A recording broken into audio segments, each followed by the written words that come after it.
Sejam todos bem-vindos a este canal, me chamo Bruno Giger e no vídeo de hoje eu quero introduzir o método PRRR. Mas antes de continuar, deixa eu te perguntar, você já se inscreveu neste canal? Para que esse projeto continue, é muito importante a sua inscrição. E ao final do vídeo, não se esqueça de sinalizar se você curtiu ou não este material.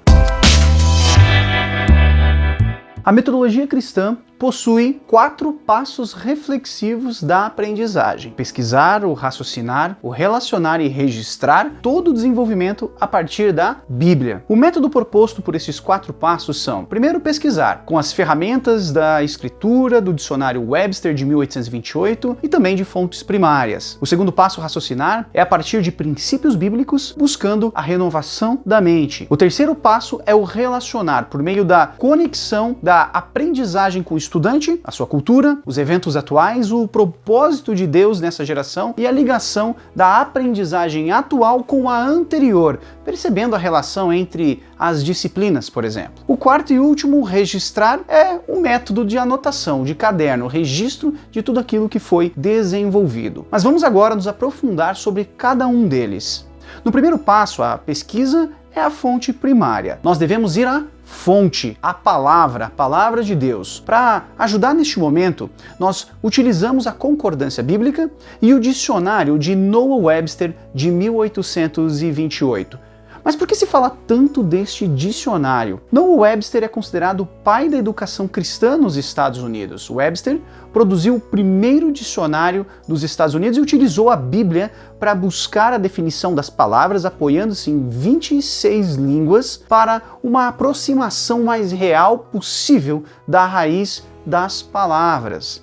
A busca pela pureza das palavras é a ferramenta primária de Deus e Noah Webster utilizou esta base para a construção de uma ferramenta para ser utilizada no currículo cristão. Para Webster, a pureza da mente é uma virtude cristã que deve ser cuidadosamente apreciada, e a pureza da linguagem é um dos guardiões que protegem essa virtude. Nesse contexto, a mudança das palavras ao longo do tempo tem sido prejudicial para o entendimento humano acerca do mundo que nos cerca. A linguagem pura ou a troca dos significados, do significado original das palavras, são feitas de maneira proposital, de modo a se tirar a sua essência e adaptar os nossos interesses modernos de acordo com as novas filosofias. A busca de fontes primárias, aquelas originais, aquelas que se conectam com o momento citado, deve ser prioridade. Contudo, a dificuldade normal na pesquisa faz com que as pessoas a ignorem e avancem para fontes secundárias. Uma pequena porcentagem das pessoas possui a capacidade, mesmo após a sua formação acadêmica, para um estudo aprofundado em fontes primárias. C.S. Lewis disse que há uma ideia estranha no meio acadêmico, de que em todos os assuntos os livros antigos deveriam ser lidos pelos profissionais e que o amador deveria se contentar com os livros modernos. Portanto, sempre foi um dos principais esforços dele, C.S. Lewis, como professor, persuadir o jovem de que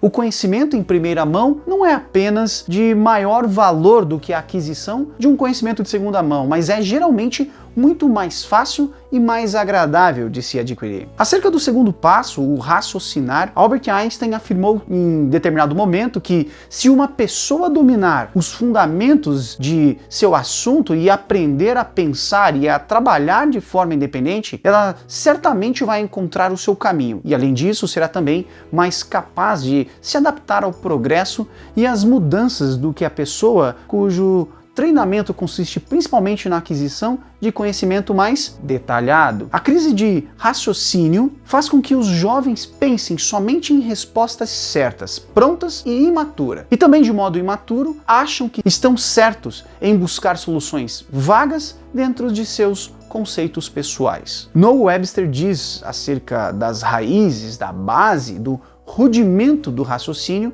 sobre qualquer coisa que, no julgamento de seus estudos, você deve se esforçar para se tornar mestre de tudo o que você tentar aprender e compreender bem os rudimentos ou os primeiros princípios de todos os ramos do estudo, seja na literatura, seja na ciência. Os primeiros princípios são muitas vezes difíceis para os iniciantes, mas quando você supera as primeiras dificuldades, seu progresso é mais fácil e até mesmo mais agradável. John Milton Gregory, em seu livro de Seven Laws of Teaching, ele menciona que ao ensinar, o pensamento não deve ser transmitido pura e simplesmente, mas sim de uma forma como se chegar ao aprendizado. O conhecimento, ele não é material, portanto, a resposta não deve ser material. Deve-se ensinar o aluno a pensar e não conectar as coisas.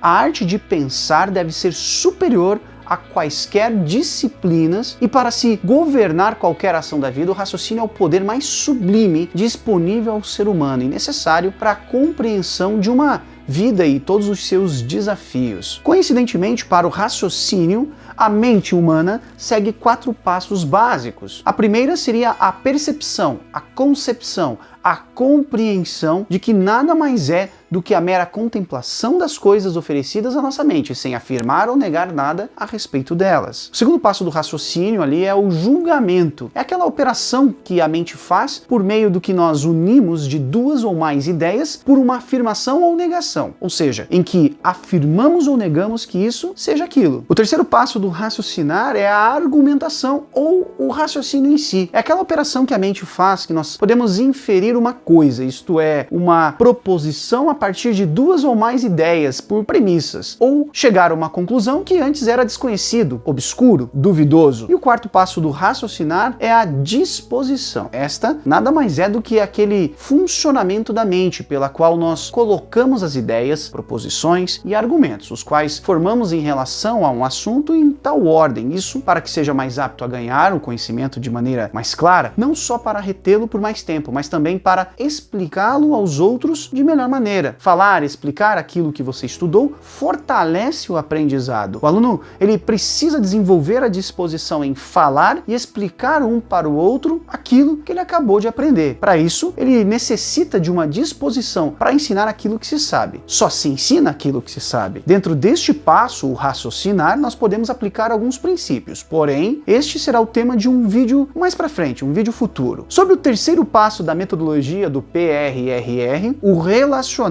o aluno ele tem que conectar o aprendizado à realidade que ele vive e também ao propósito de Deus para a vida dele, relacionando o que foi aprendido com outras ciências e registrando as informações no caderno, por exemplo, para promover a comunicação escrita. Relacionar significa produzir ou aliar-se por conexão. O teólogo cristão Francis Schaeffer, ele afirma que em nossas formas modernas de educação especializada há uma tendência de se perder o todo nas partes, e nesse sentido nós podemos dizer que a nossa geração produz poucos homens verdadeiramente educados. A verdadeira educação significa pensar por associação entre várias disciplinas e não apenas ser altamente qualificado em uma única área, como por exemplo um técnico deve ser. Um exemplo é o próprio cristianismo. Nenhuma disciplina tende a pensar mais de forma fragmentada do que o próprio cristianismo moderno, com todas as suas correntes e denominações. E por fim, o registrar. O registro ele é exposto na palavra para que seja conexo a outras áreas da vida do aluno e da produção acadêmica, diferentemente dos livros didáticos que focam numa determinada área sem vínculos diretos à vida do estudante. O caderno de anotação deve ser permanente e atuante na vida do aluno, de modo que seu conhecimento seja construído, produzido e não compilado. O registro permite a identificação da história providencial, aquela história cuja providência demonstra a atuação de Deus e a relevância de seus atos na história da humanidade. Eu espero que você tenha curtido este conteúdo e que este conteúdo sirva de ignição para os seus estudos cada vez mais profundos. Fica aqui o meu muito obrigado pela sua audiência